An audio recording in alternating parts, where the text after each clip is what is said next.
tip by a neighbor will come and take your children. And of course, CPS is 5 times more likely, according to Justice Department's own numbers, to be abusers, including sexual abuse. In fact, that's even higher. And it's just unbelievably criminal what this government has become and what it does. And going to the FBI, there are some good people low level, but DynCorp Halliburton has come out, run giant child kidnapping rings, and don't get in trouble. So WorldNet Daily did a good job reporting on this, but it just makes me sick. By the way, I want to shift gears into another report here. This is out of the Daily Mail. And I've told you about this for years. They sell whole babies, ground up babies in pills. A lot of the top cosmetic makers are getting melted down babies. You know, PepsiCo has admitted that they use fetal tissue in their flavoring. And federal regulators have ruled that shareholders can't stop that or demand that that stops. So this is like the golden child or something, where the devil's trying to get the golden child to, you know, eat something unclean. I mean, this is really evil. Thousands of pills filled with powdered human baby flesh discovered by customs officials in South Korea. You know, if we buy slave goods from China, we then get deindustrialized. And if we have 52 million abortions in this country since Roe v. Wade, we then become garbage as well. When you treat human life like garbage, there is a quick slide to the bottom. And all of the blessings of liberty go out the window.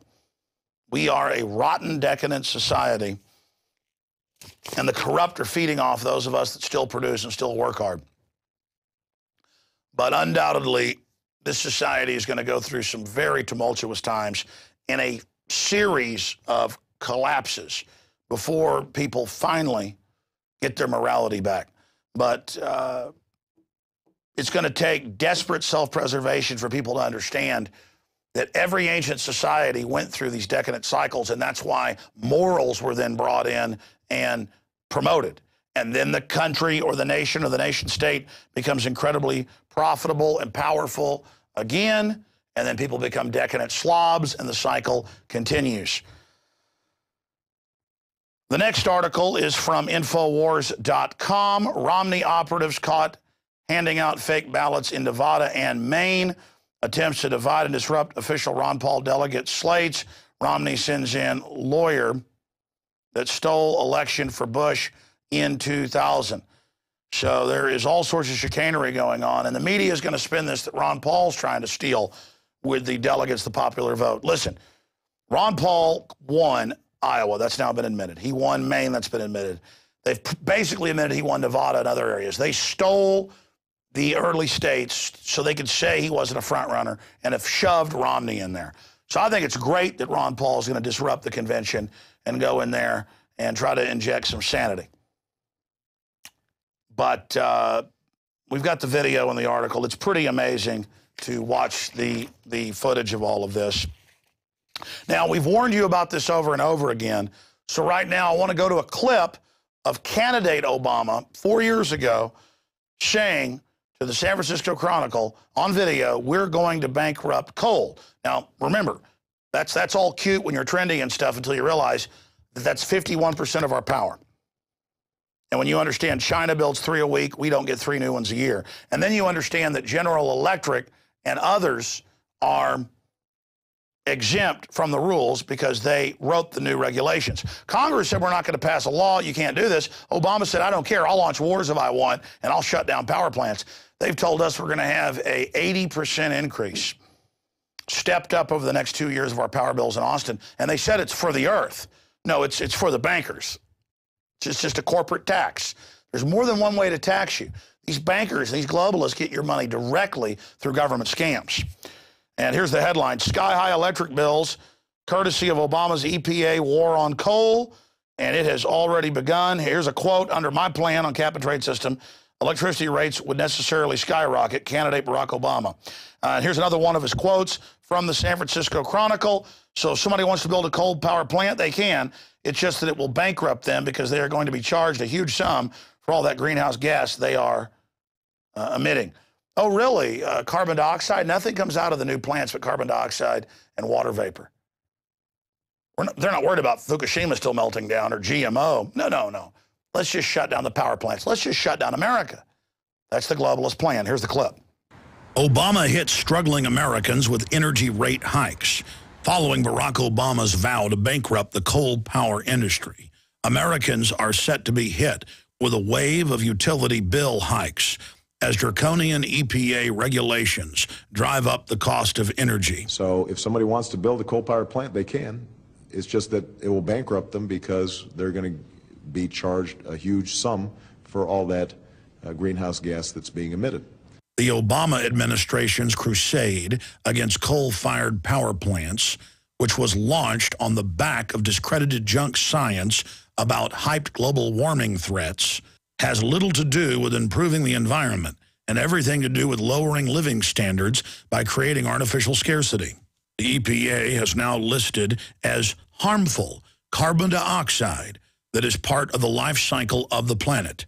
New EPA rules dictate that utility companies will be forced to spend an initial outlay of $800 million to conform with regulations that mandate harmful emissions be reduced under the Clean Air Act.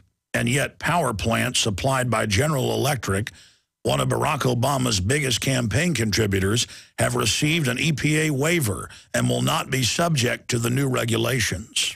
The new rules will exacerbate the problem of rolling blackouts, warns Donna Nelson, head of the Texas Public Utility Commission. Nelson said, quote, "I have no doubt in my mind that this rule will result in reliability issues and rolling outages in Texas." Obama's strict enforcement of draconian EPA regulations has led to new clean-burning coal-fired plants being mothballed and other existing ones being shut down, which has in turn led to Texas and other states becoming energy dependent. All of this, of course, will lead to significantly higher utility bills for U.S. citizens who are being assaulted with more and more expenses, even as the threat of a double-dip recession lowers living standards.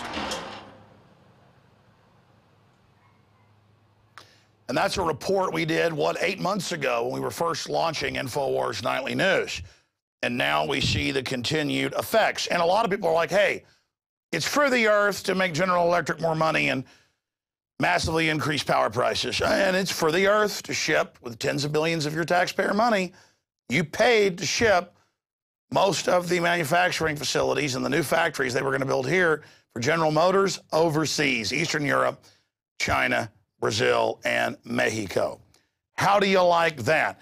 That's globalist sabotage. Thank you, New World Order, for all you do. And the sucker yuppies, they like it. They want to thank you for the increases in cancer and all the autism and everything else. They love you hurting them. Thank you, New World Order. What you're doing is so sweet and so wonderful. We're going to go to break here in a moment and come back with Rob Dew, our reporter, interviewing Pepe Escobar on Mr. Hollande, the new savior of France, who will make sure the taxes get raised to pay to the offshore bankers.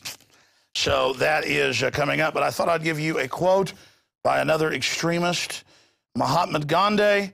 To deprive a man of his natural liberty and to deny him the ordinary amenities of life is worse than starving the body.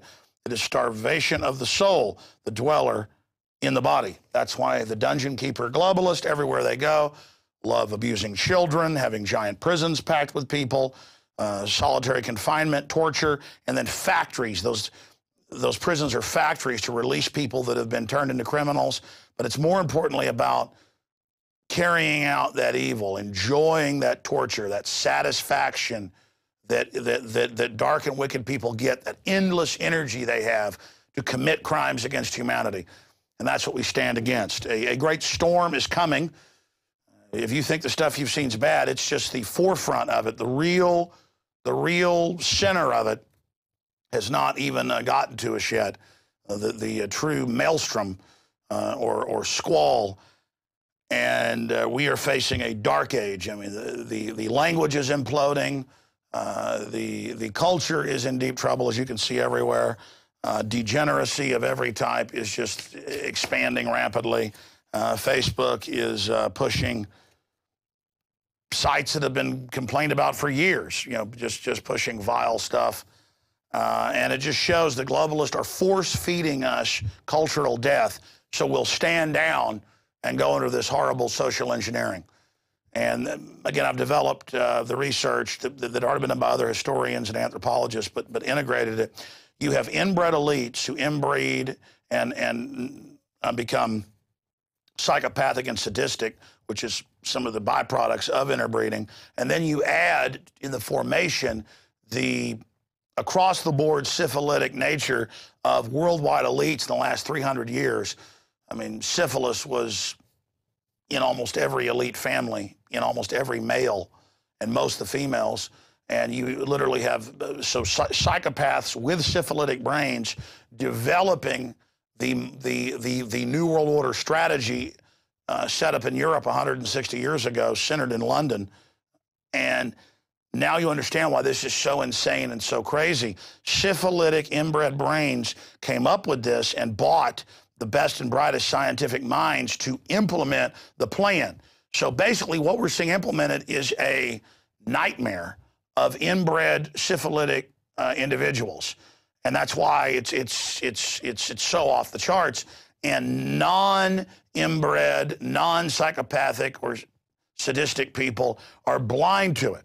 And I've given you this analogy many times to dodo birds. The sailors, a lot of times who'd run out of food, starving, they pull up on the island out in the middle of nowhere, and there's these big, fat, juicy birds running around who'd never seen humans, and they just would walk right up to the sailors. The sailors would club their heads and barbecue them. And that's basically what Westerners are like. We went through all this tyranny, all this corruption. People fought for basic liberties. It developed, it flowered, it created wealth. We became decadent.